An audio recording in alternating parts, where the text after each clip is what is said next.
But again, the syllabus it's on the syllabus as well, so you can always refer back to that. Make sure you are working on your study guide. Make sure you are making time to study. Make sure, it's a big unit. So, let's continue on where we left off. This point in digestion, once we get from the chyme in the stomach slowly being released into the beginning of the small intestine, we also have two other organs that are going to aid in the process of digestion. And if we think about like this area of our body where our stomach is in here, and then remember the liver is very large here. So we're going to talk a little bit about what the liver does, and then down deep, almost back in here is your pancreas. So let's talk about the liver and the pancreas just a little bit. The liver does many functions for many systems. Remember, we talked about during excretion that the liver takes toxic, very toxic ammonia and converts it into urea. So it does something for that system. It also does something here for digestion and the production of bile. A lot of people have the misconception that the gallbladder makes bile, but it does not. It stores it, and then it concentrates the bile. So a little bit similar to what the nephron does, in that it's taking water out and putting it back into the body. The gallbladder is going to take water out of bile, and it's going to concentrate it and make it like more potent and thicker. Bile is going to help with the digestion of fats.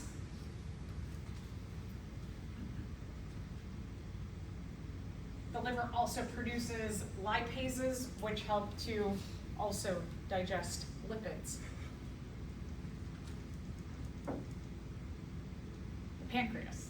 I know I mentioned last time the pancreas, and one of its jobs is to produce sodium bicarbonate so that that can be released into the stomach to neutralize the hydrochloric acid that is produced by the stomach, so that when chyme, the mixture of food and enzymes and acid and sodium bicarbonate, when all of that leaves the stomach, that we don't have a highly acidic environment anymore from what we have eaten, and it will neutralize that. Yeah, thank you so much.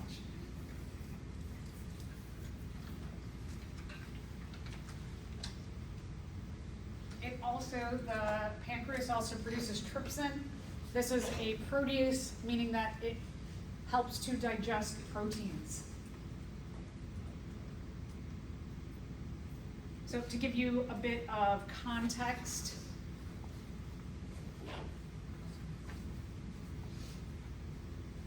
of where these exist, I kind of like show you on my body just a little bit.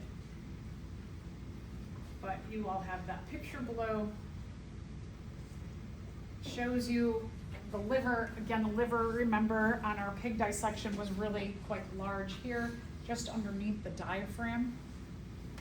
If you take the liver and you flip it up so that you can see the undersurface back here, so it's kind of like the gallbladder is hiding underneath the liver. The gallbladder, you can see a little sac. Sometimes it's greenish, sometimes it's dark brown. Sometimes on the pig dissections, it is the same color as the liver, and so you're just looking for this little bag outline in the undersurface tucked into the liver. The gallbladder has a tube that comes out of it. It's called the common bile duct. So remember, liver is on your practical, the gallbladder, the common bile duct, which reaches into the beginning of the small intestine. The pancreas is way deep underneath the stomach. So it's almost like back in here. The pancreas, like the liver and the stomach, you can see the distinct outlines of them. Whereas the gallbladder is a little bit harder to see the distinct outlines sometimes because it's tucked and it actually sits into the liver. So sometimes it's harder to differentiate that. The pancreas is even harder to maybe find a distinct outline. And here it looks really nice. They've got it all outlined like that. It's kind of a lumpy type of organ. You can see that over here on this diagram.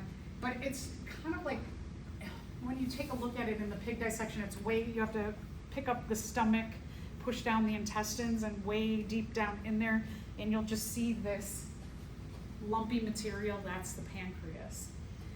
One of the things I'd really encourage you all to do is not only look at my pig dissection that has all the flags and labeled in it, but pull out other pigs. Just like you and I on the outside, how we look different, the internal structures of us look a little bit different. So like, for example, my gallbladder might be very green and yours might be very brown. So it's good to see different pigs. There will probably be about 8 pigs in the practical. So they will look just a little bit, tiny bit different. All right, so that food goes from the small intestine to the large intestines. There's 2 parts of the large intestine, the colon and the rectum. The rectum is that last portion.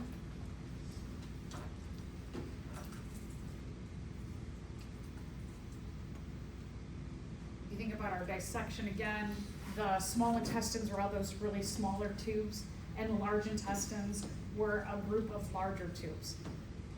So kind of easy to remember small and large that way.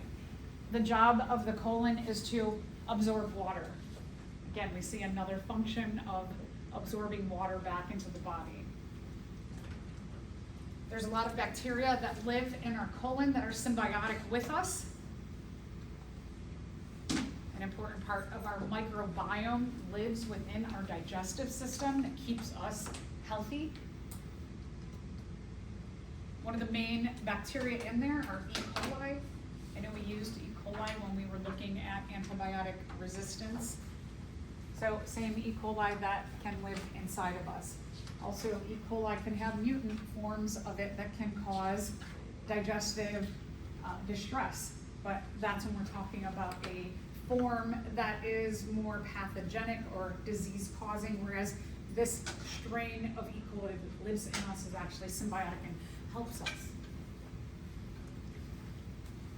Food is processed and then it is released or expelled through the rectum, out the anus as feces.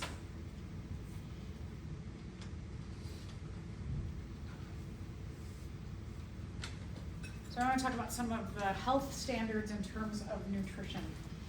All right, so first we're going to answer this question. Which is the correct sequence of events that digestive systems must follow in the processing of food? So let's say they all start with ingestion, right? So that obviously is the first one. The second one, chemical breakdown, mechanical breakdown, absorption, and absorption. So chemical, mechanical, or absorption, what comes next? Yeah, mechanical comes next. Think about teeth, right? Right away, teeth are mechanically breaking down our food. So sometimes on the exams, if you're like, oh, I can't remember this order, just take a second and think, right? You're gonna put food in, ingest it. Second thing is teeth are going to mechanically break down and then eventually get into the stomach for chemical breakdown.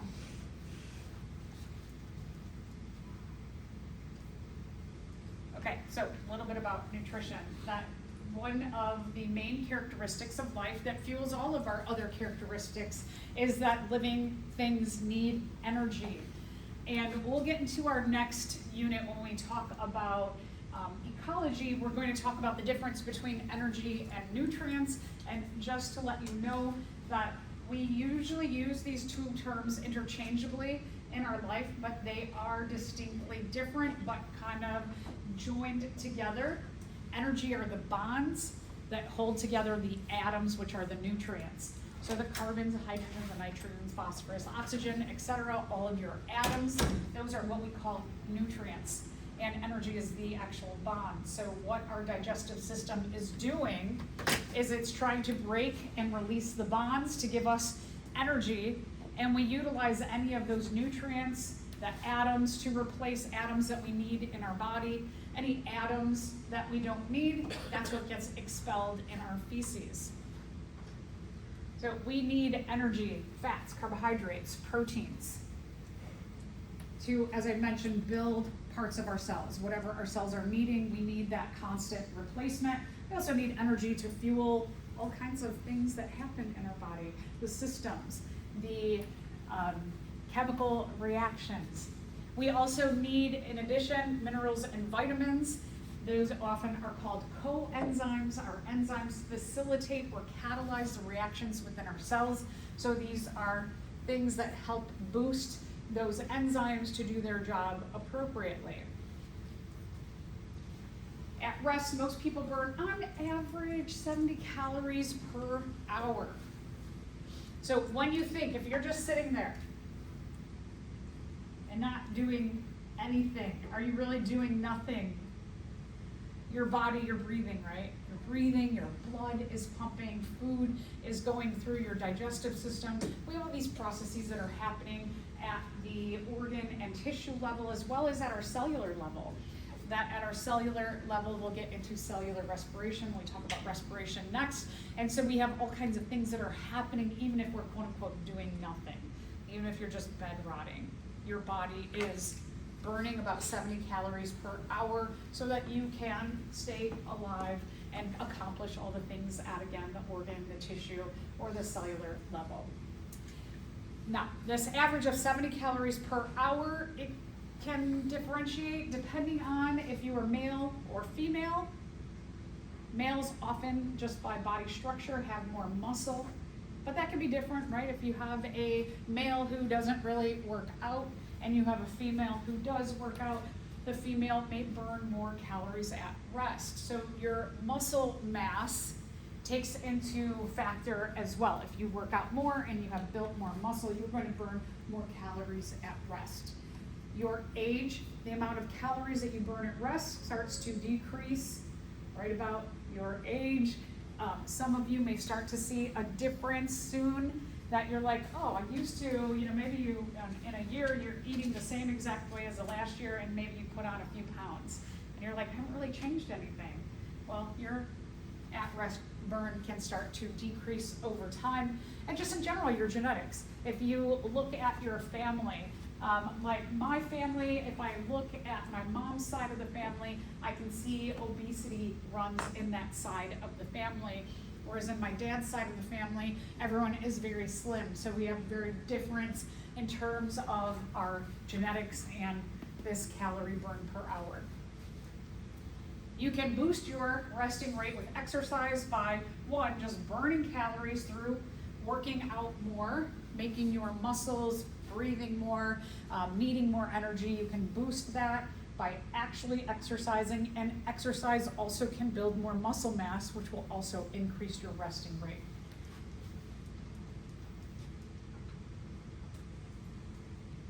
Any calories that you do not burn, meaning that whatever you need, everybody has a baseline amount of calories per day that they need to not gain or lose weight. This can vary wildly between two individuals. We are finding that genetics has enormous impact on this. That, like I said, if I look at my mom's side of the family, obesity runs in my mom's side of the family and my dad's side, that everyone is very thin. We have a very different genetic or gene pool between these two sides of the family. And we'll get into that in a little bit. So, any calories, let's say let's just say in general, let's say 2,000 calories that you can consume 2,000 calories and not gain nor lose weight. And if during the course of a month and a half, you start consuming 100 extra calories per day, 2,100 calories, that in 36 days approximately, you will add 1 pound of fat to your body. That any calories above your metabolic burn rate will be added up. 3,600 will be 1 pound of fat. And the same idea that if you burn 3,600 extra calories, you will lose 1 pound of fat. Now again, genetics plays a huge role in that, and so there's some variance there as well. It's not as simple as this is exactly what happens. So let's talk about like my mom's side of the family. That we definitely know now there are a variety of genes that will influence whether you can easily, quote unquote, lose weight or gain weight. So if you see someone who is overweight, oftentimes it is beyond their control to some extent. And so some people always, you may know people like me, for example, my whole life, I struggle to keep weight off. That I eat a very healthy diet, I exercise a lot, and I still have a really hard time, quote unquote, losing weight.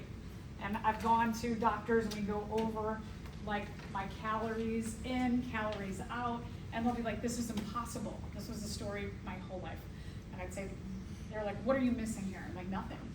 And I was always an athlete, and still I could just put on weight really, really easily, but taking it off really, really difficult. And so this issue of obesity, whereas we often in terms of like social media and things like that, we are brainwashed into a lot of people who do not struggle with packing on extra pounds will say, it's very simple, just exercise more and eat healthy. And I was always the one to be like, I do that. Like when I was in college and playing basketball, I had 2.5 hours of basketball practice. I used to run 6 miles a day. Oftentimes I was also lifting in the gym, and I still could not lose any weight. My weight stayed the same. And so I was like, I don't know, I'm burning tons and tons of calories every day and nothing's changing. So just kind of one of the messages here is remember that genetics does play an enormous factor in the weight of people, and to not just buy into just burn extra calories and eat healthy. That most often does not work for people who have genetics that causes obesity. Now, the genes that cause obesity, historically, if we think back, when we go back millions of years to our ancient ancestors, these genes were really important. And these kind of genes were favored because food sources were very difficult to come by. And so that if you could hold on to more quote unquote weight or fat sources, that you could not lose the energy from what you've accumulated and hunted and worked so hard for, that was great, right? Because then you didn't have to worry about hunting as much. But now do we hunt for our food? Right? You're not like, I'm gonna leave here, I'm gonna hunt for Taco Bell. It doesn't work like that, right? We just drive up and we can get whatever we want. So things have been much more complicated with our lifestyle that we have today, and then our past genetics that favored us. Food, technology has changed so much, and our genetics have not changed enough. So it's kind of an interesting thing. Environment also influences weight. It depends on who you live with. Your microbiome is influenced by who you live with. So for example, if you live with someone who has the ability to burn calories really, really easy, you often will share that microbiome and you'll pick up some of that. If you eat more of a plant-based diet, you get a lot more healthy bacteria and microorganisms, and as opposed to if you eat a very high meat and fat diet, you get a lot less of those. So your environment changes a lot. Also, we'll talk about endocrine disruptors. The amount of chemicals that you are bombarded with can have an influence on your weight as well. So there's so many factors that come into whether you hold on to weight or not. Now I know food right now is getting more and more expensive, and even our quote unquote inexpensive or maybe our faster foods, right? Grab and go things, they are relatively cheap in comparison to healthier foods.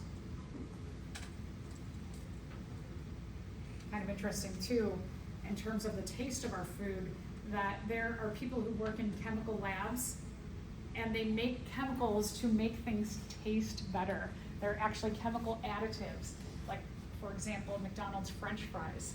there's a chemical additive that makes it have a taste that tastes a lot different than if you chop up potatoes at home and you bake them to make kind of fry type material. The McDonald's fries may taste better to you because the chemical is added to make you think it tastes better. Oh, the screens. The screens make us less active as well. Okay, so let's talk about the health effects of obesity. Type 2 diabetes,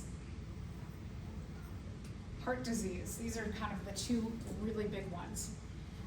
Heart disease can lead to strokes, high blood pressure from heart disease, high cholesterol, if you're eating more of a fat-based or fast food type diet, gout, sleep apnea, the weight on your chest and your body can have an effect on your breathing, osteoarthritis, your bones, gallbladder disease and gallstones from consuming too much fat in your diet. Also again, related to that, fatty liver disease and metabolic disorders, GERD, gastroesophageal reflux disease, and certain kinds of cancers. This is a real big one in our society because we focus on unobtainable beauty, health, and fitness goals. That a lot of what you see out in the world, it is manufactured, that there are filters on there, right? Even people in Hollywood will put filters on their pictures and their images. They'll actually cut out parts of their body to make themselves look slimmer, so they're not even being honest with us about their own standards of the way they live. And that can really mess with us. So, kind of thinking about if food sources become more scarce, people who are more prone to obesity, that should be a favorable trait in humans, but it's the opposite, actually, which is kind of messed up. That we want people who will survive long time of inadequate amounts of food. But we don't look at it like that. So it's very strange. So losing 10 to 20 pounds, if you are overweight or obese, can really have significant effects on your health. Like for example, if you have sleep apnea, losing 10 or 20 pounds can start to alleviate that. Nearly 2/3 of Americans are overweight and another third are obese. A third and a third. It's about a third and a third. So let's take a look at this question. Which of the following dietary changes will I need to make following surgery to remove my gallbladder? So let's say you have a gallbladder attack and you have to have your gallbladder out. Would you need to decrease your consumption of fats? That sounds good, right? Because the gallbladder, it's going to make bile, which bile helps with the digestion of fats. I need to increase my consumption of fats. No, we don't want to overload our body right now. Need to decrease my consumption of protein. Need to decrease my consumption of starch. Good, okay, good. I'm glad I saw a lot of nodding with that first answer. Very good. Okay, so just a little bit about digestion and nutrition. So let's talk about respiration now.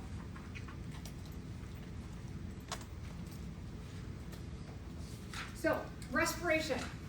This one I always think is super fascinating because we have this system issue that we do our respiration through our lungs, but then the product of breathing has a relationship with our last chapter, digestion, and taking in our food, so that taking in our nutrient and energy sources and our oxygen through respiration go all the way, those products go all the way to the cellular level, and we have what's called cellular respiration.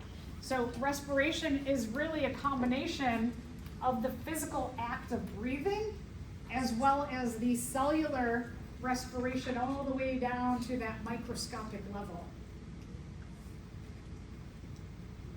And this connection of cellular respiration with our overall respiratory, quote-unquote, respiratory system is often forgotten.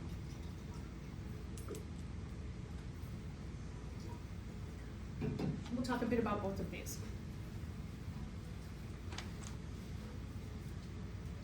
All right, so let's talk about cellular respiration. At our cellular level, we have a very large and important metabolic pathway called cellular respiration. Now, cellular respiration, one of the benefits of it is that cellular respiration can go one of two ways in us.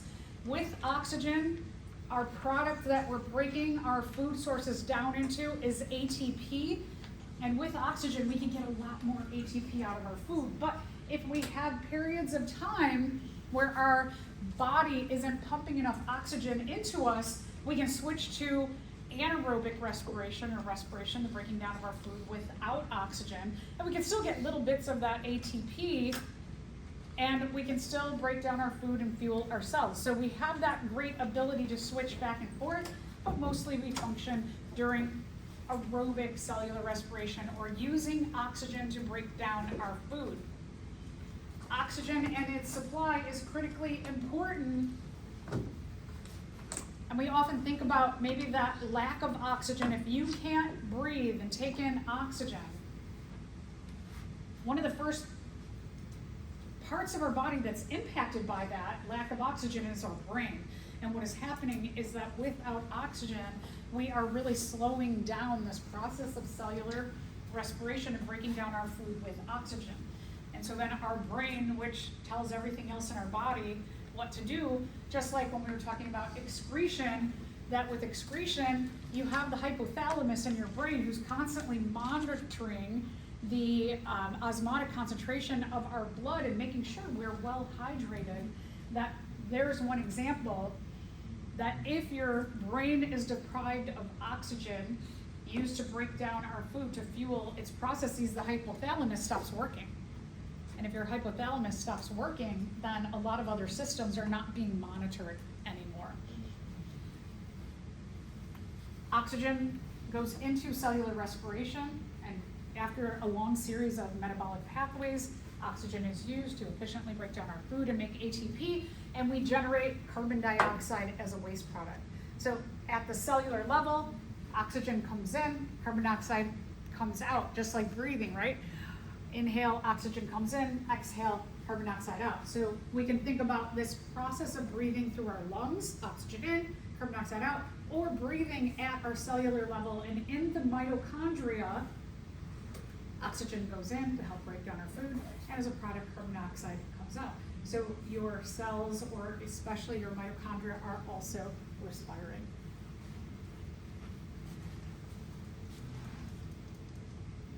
Cellular respiration, the, again, big point of that respiration is with oxygen, we efficiently break down our energy and our nutrient sources to get more ATP in our cells, which is like more of the like currency, kind of like the money that's used in our cells. That we can think about our food as being like $100 bill. And ATP, if we go take that $100 bill and goes through a series of reactions, it makes dollar bills. And our cells can only take dollar bills to fuel them. $100 bill, we can argue, great, it's great. It'd be awesome if I gave you all a $100 bill, right? But if you go to the vending machine down there with the $100 bill I just gave you, is it useful? No, right? So a lot of times what we're looking at with our cells is while we take in these large energy sources, they're not useful unless they get broken down into small packets of energy like ATP. Okay, so breathing, right? Breathe in oxygen, breathe out carbon dioxide. And so that's the obvious part of respiration. That oxygen is being extracted, or when we're talking about biology, we call it fixed. Oxygen attaches into, at the cellular level, or the smallest structures in our respiratory system, they're called the alveoli.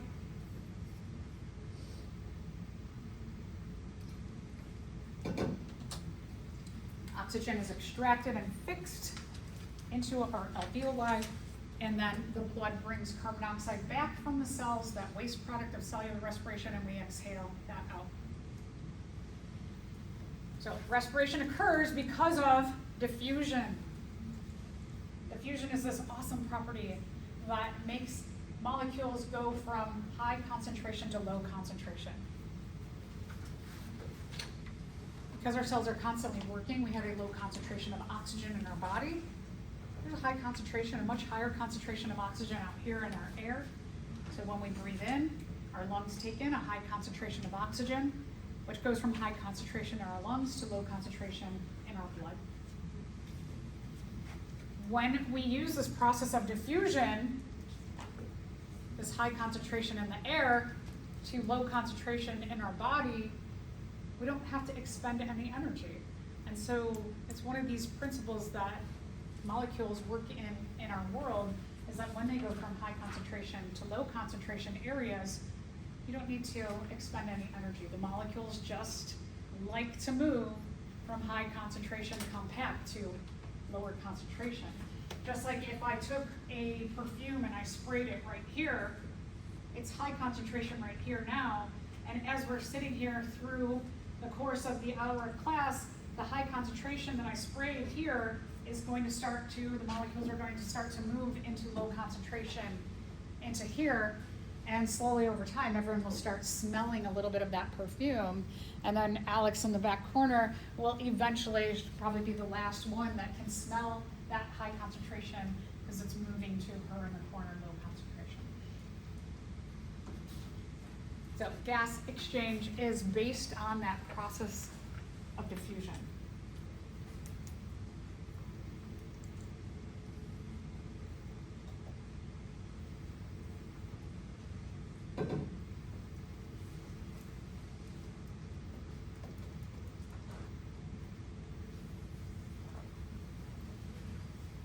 Carbon dioxide eventually becomes in high concentration in our bodies from that being that waste product of cellular respiration, and that goes from our blood back to, carried to our lungs. Goes high concentration in the blood to low concentration into, high concentration in the blood to low concentration in the lungs. And then we exhale that out.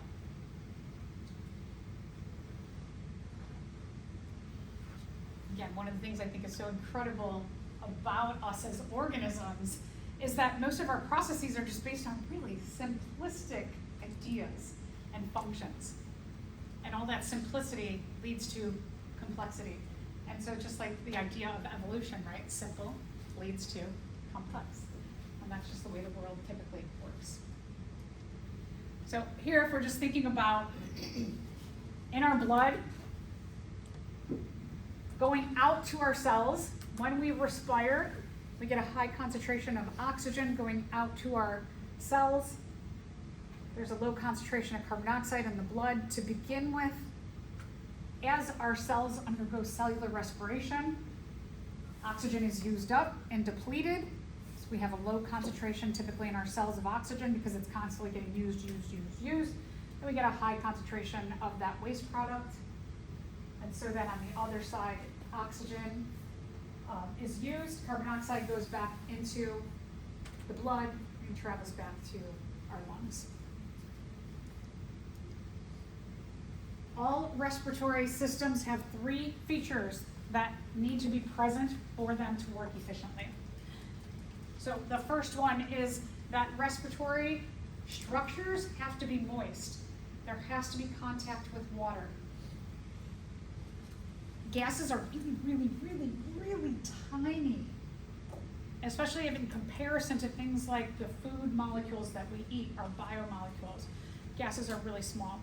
In order for gases to diffuse from our blood into our cells and back, we need very moist surfaces. Water needs to facilitate the taking in and out of these gases. In addition, the linings or the structures that the gases have to cross have to be really thin, like capillaries. Capillaries, when we looked at an illustration of them, they looked clear because the walls of them are so incredibly thin. Gases need something small to get across. They can't get through very thick surfaces.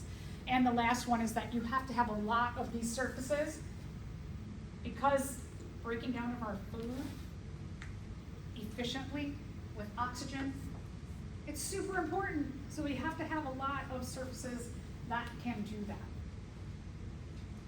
If you remember the digestive system, the majority of our digestion happens in the small intestines. And inside the small intestines, the tube of the small intestine, if we looked at it under a microscope, what we would see is that the lining has all of these what we call villi, and then the villi have microvilli, so that what you end up having is that you've got all of this extra surface area, right? If we take this circle and I lay out the surface area of it, if I take and I cut that open and I stretch out that to see the surface area, it would be about like that. But now, if we take a circle like this, that has villi, and I stretch out those villi, my line is going to be more like, probably like that, right? That we've created more surface area. Now, if we go a third route and we have our villi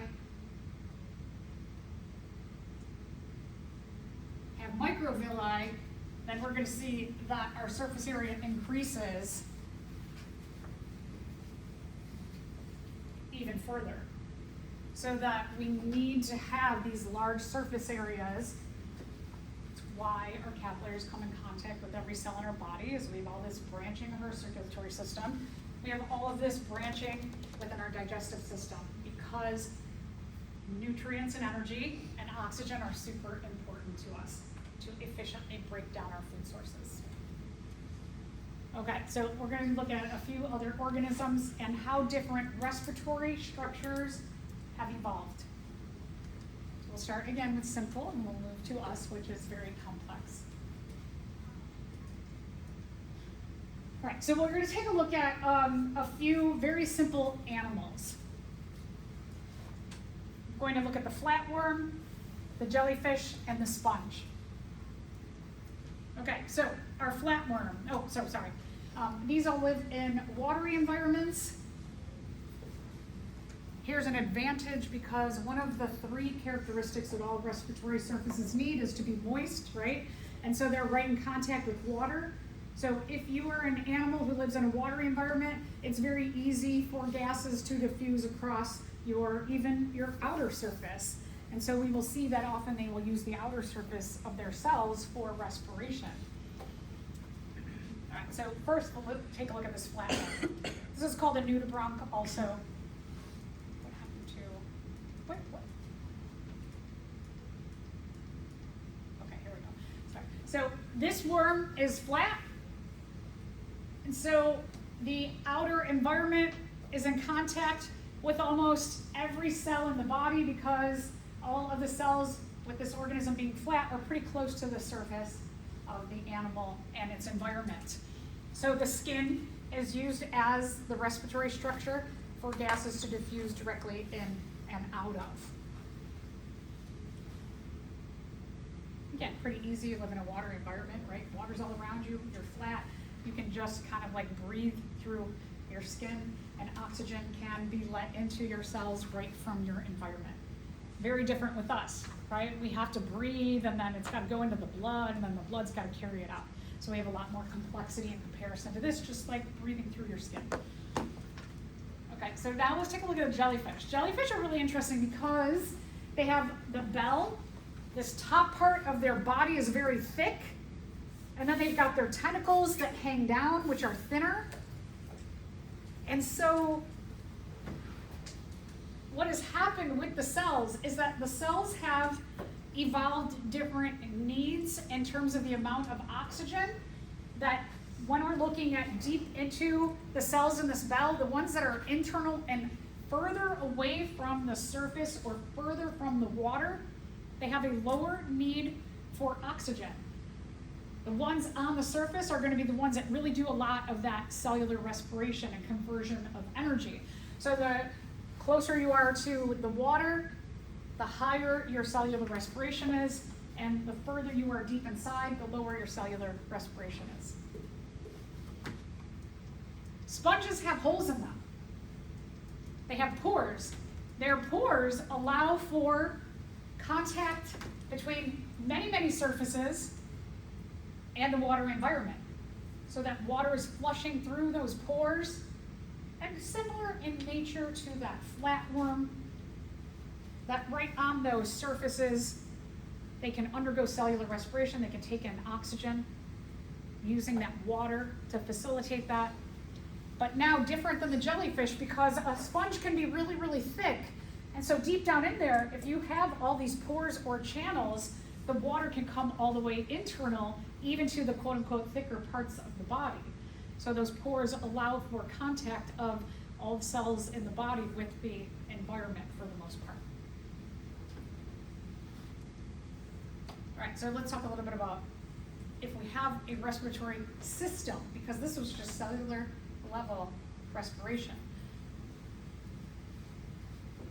You have some animals who evolved entire systems for respiration, mostly because they've gotten much thicker.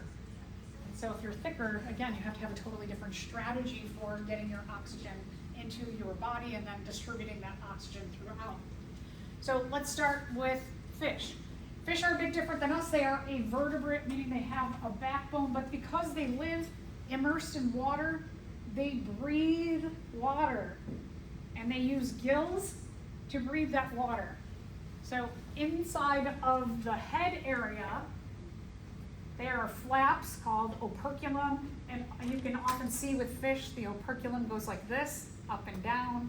That helps with the pumping of water. If we look inside of that operculum, we lift that up, you can see, look again, here's structures that allow for a lot of surface area, right? They're not just one flap, they're individual flaps, very similar in nature to what happens in our digestive system. If we look at an actual fish, take a look at the gills. You can see again. So gills, they have a lot of surface area, which we know now is very important. All of those different projections of the gills help to have an increase in the surface area, have contact with the water. And the gills, each of those structures is thin, so we've got all of our different 3 needs met, or characteristics met for good respiratory surface here. Depending on the size of the fish, the gill size will vary. If you have a fish who lives, let's say, in a very low oxygen environment, their gills are going to be really, really big. If you have a fish who doesn't have a big need for swimming, maybe they stay in a crevice or in a hole and they don't do a lot of swimming, they're probably going to have really, really small gills because they don't do a lot of activity. They don't have a ton of need for energy. Or if you think about like sharks and stingrays, their heads are really big because they swim a lot. And so they have to have a lot of these gill structures. Why are the gills so red? Are they injured? Probably not, right? They turn red in the presence of carbon dioxide. They are closely associated with the blood. I think that sounds good, right? They're closely associated with the lungs. No, they don't have lungs, right? So the gills, when you take a look at gills, they're red because they are packed with capillaries. There's an association, just like in us, is that we have a close association between every system in the body with our circulatory system. All right, so gills are packed with the smallest blood vessels, the capillaries, so that you can get a lot of that diffusion between that watery environment on those thin surfaces into the capillaries and then throughout the body.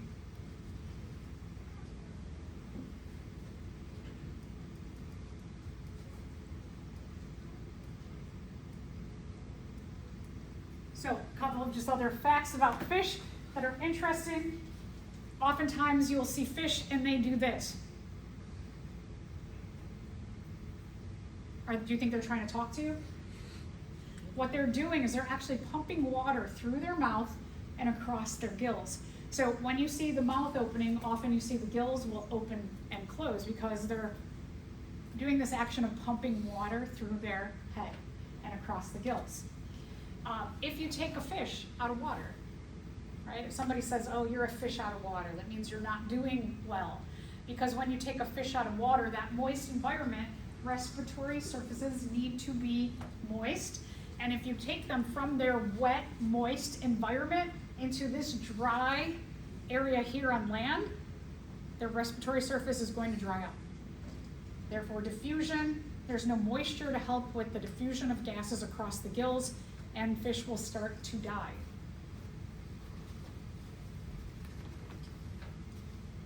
All right, so we live on land, right? So let's talk about some land animals. Before we get to us, we're going to talk about insects, or our friend here, maybe not so much our friend, the cockroach. Insects use what's called a tracheal system. Trachea is our big tube in our neck that takes oxygen from our mouth and then branches toward the lungs. So they have a tracheal system that has some kind of tube branching system also. We'll get into vertebrates next, so let's talk after we talk about the cockroach. All right, so insects and similar organisms. They have tubes called trachea. They have more than one. We only have one trachea. They've got a whole bunch of them. That's why it's called a tracheal system, more than one trachea. The trachea branch into smaller and smaller branches, and then they bring oxygen within diffusing distance of every cell in the body, much like our circulatory system does with us. There are openings that cover their trachea, right? We have the epiglottis that covers our trachea when we're eating and drinking. They have a similar system that they have sphericals that cover their trachea when they're going through the dirt. Because you don't want to get dirt into your respiratory system, right? There's a lot of coughing to get that out.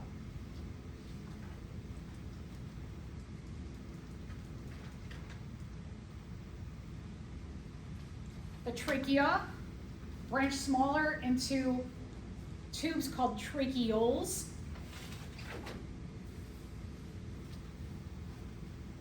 They do not have a trachea in their mouth region.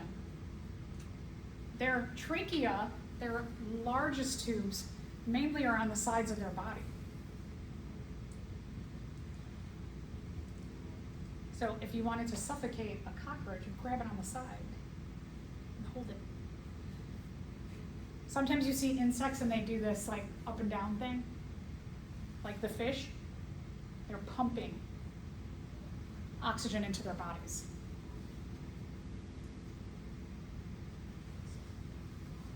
See again, no trachea in the mouth region.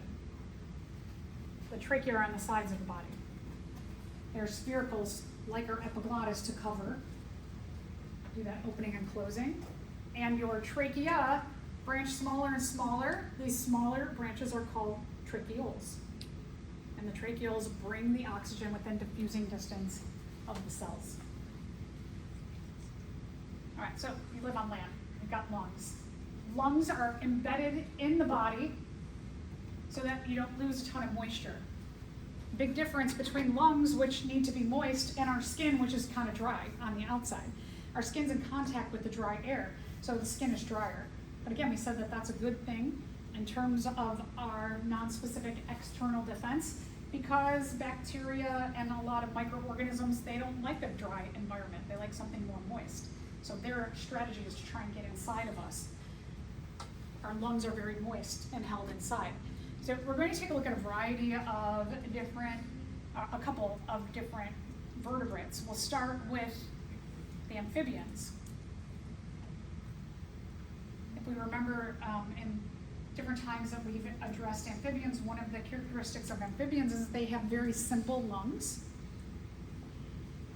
So the amphibians have to be very closely tied to water because they, in addition to their lungs, they use their skin as a respiratory surface, so their skin always has to be moist.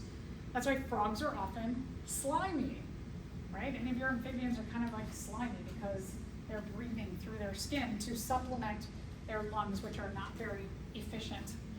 The other weird thing is that amphibians go through a metamorphosis period that they are born into water and they look like fish.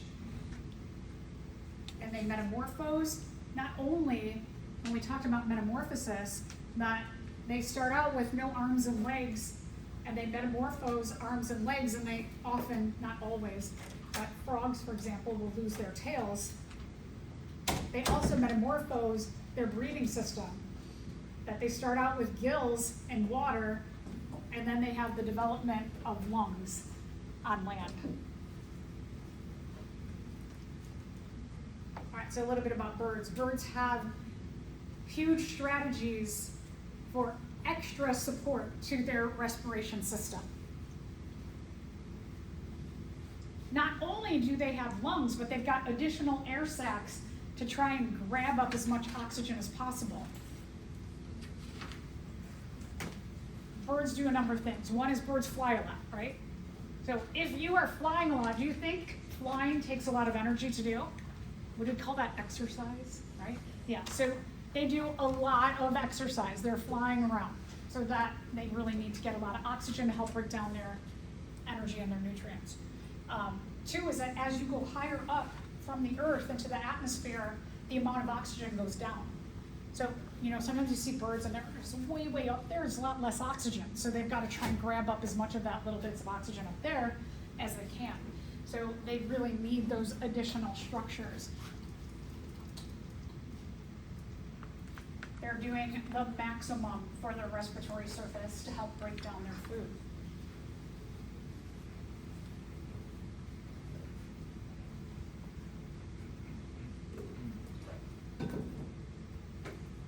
They also have inside of their lungs an additional structure called parabronchi. We're going to see we have what are called bronchioles that are tubes. They're actually pores or holes. Doesn't this look spongy like the sponge itself? So they're tubes that allow for more surface area, and the structure of their lungs has a lot of holes or pores in it, so that you have a lot of the structure internally inside here where air can diffuse across. When we take a look at their respiratory system, look at their body. The majority of their body, the respiratory system covers. So we can see that, again, thinking about the environment that they live in and how much they fly, that they really need help, as much help as possible with their respiratory system. So this is a lung, another air sac, another air sac. Inside of these structures, you have a lot of holes and pores inside, so it just gives you lots of surface area, lots of space and surface area for breathing. All right, so humans, we have lungs. The upper portion of our body. I always like to say real estate, right? So we said this lower portion of our body, the majority of this is digestion. The upper portion of our body, heart for pumping blood, which also relates to the the respiratory system, and our lungs are huge. So our lungs take up a lot of real estate, which means that we need to process our energy a lot. The process of respiration, we said, has two parts, right? Getting the air in, and then we have the oxygen diffusing out and the carbon dioxide coming back and diffusing or breathing out of our body. So let's talk about the conduction of oxygen, of air. We breathe through our mouth and nose, goes to the back of our throat, the pharynx, goes down our trachea. Our trachea and our throat, because our lungs, we have this side and this side, a left and right. We have a split from the trachea to the bronchi. You have two bronchi, one that goes to each lung on each side, and then our bronchi, they split into smaller tubes called bronchioles. And our bronchioles split to end at alveoli, tiny, tiny, tiny air sacs that are covered in capillaries. You think about the nephron, how the nephron had capillaries, right? We had blood vessels wrapped all around each one of our nephrons. We're going to see the same thing with the alveoli, and each of the air sacs is going to be covered in capillaries. We have millions of alveoli in each lung.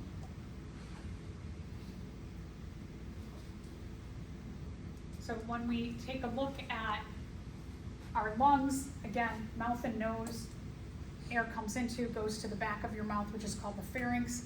Past your voice box, the larynx, down the trachea.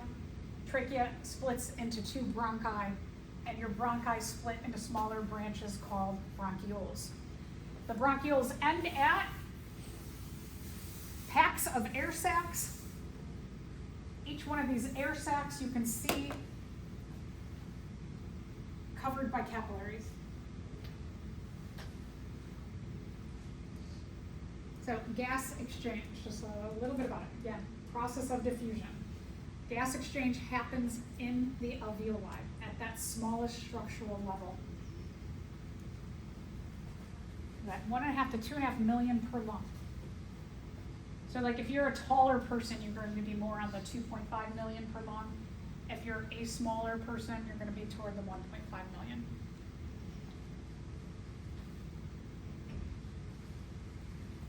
There's the air sac, capillary around it. Oxygen is going to be picked up by the red blood cells, goes out to the body. Carbon dioxide is going to diffuse into the air sacs to respire out. All right, so a little bit about the mechanism of breathing. We have a lot of muscles that help us with our breathing. So one is you have the diaphragm. The diaphragm, thin muscular wall, makes a barrier between all that digestive area and your lungs and your heart. So it makes a barrier, but that muscle is also going to push and pull on the lungs to assist with breathing. And then ribs, right? If you eat ribs, you're eating the structures that help to push and pull on lungs. So when you inhale, let's think about this. If you all take your hands and put them on the side of your body, on your ribs, take a big deep breath. You can feel your ribs go out and in, right? You can feel the opening of what we call the pleural cavity, and then when you breathe out, you can feel it gets smaller.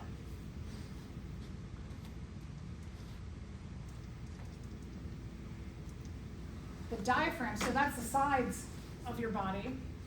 It's pulling, when you inhale, it pulls, the ribs pull on the lungs.